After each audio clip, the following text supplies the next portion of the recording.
Zdravíme, sme tu opäť po dobehnutí nášho legendárneho, asi najdlhšieho behu Mammoth Running týmu.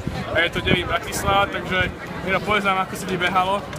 No, pravdu povediac, tesne pred behom som sa rozhodol, že zhodím termoprádlo a budem bežať len v krátkych rukávoch, s krátkými gaťami. A bol to veľmi podarený krok, lebo za ten čas, čo sme bežali, sa tak rapidne oteplilo, že som nevedel, ako by som prežil v tom termoprádle. Mne sa to termoprádlo presne vypomstilo, zároveň som aj mierne podcenil svoj zdravotný stav. A preto som teda mal občas miesta, kedy som musel zastať, ale teda nie zastať, iba prestať behať, začať kráčať.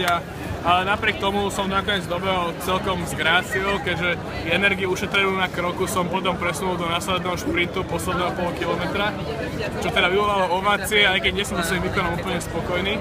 Ja som na rozdiel od Davida nemohol posledného pol kilometra šprintovať, takže bolo strašne veľa ľudí, takže sa nedalo šprintovať, ale som rád. Mal by som byť rád so svojím časom, dobehol som v čase hodina 2:29, ale trochu ma to škrie, že som neprekonal môj nastavený čas, že pod hodinu. Možno na budúci rok uvidíme, čo to dá. No, takže ešte Adam, ty nám niečo skrátke povedz. Tak ja som veľmi rád, že ma nakoniec túto moji spolubežci presvedčili, že behať bez druhej vrstvy je dobrá voľba. Naozaj to teplo bolo neznesiteľné aj v obyčajnom tričku.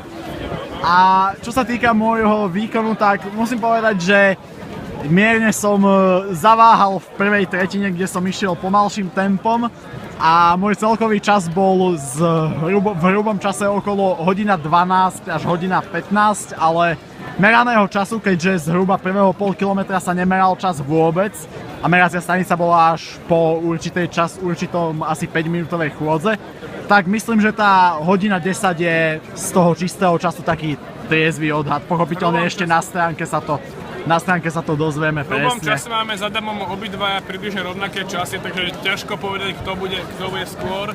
Zistíme to asi až pri vyhodnotení priamo na internetovej stránke.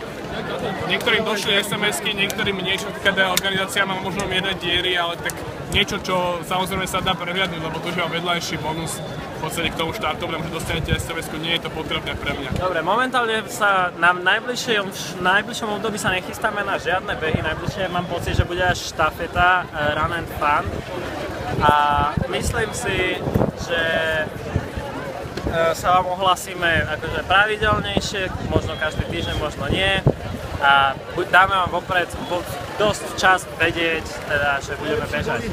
Behu zdar! Behu zdar, zostaňte s nami.